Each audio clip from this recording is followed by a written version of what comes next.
Hello everyone!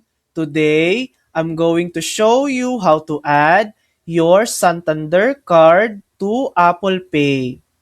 First, start by opening the Wallet app on your iPhone. Tap the plus icon in the top right corner to add a new card. Choose debit or credit card, then tap continue. You can either hold your iPhone near your Santander card to scan it or enter the card information manually. Follow the steps on your screen to verify your card.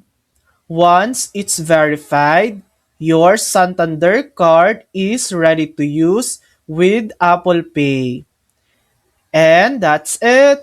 That's how to add your Santander card to Apple Pay. Thanks for watching! If this video helped you, please like and subscribe for more helpful tutorials.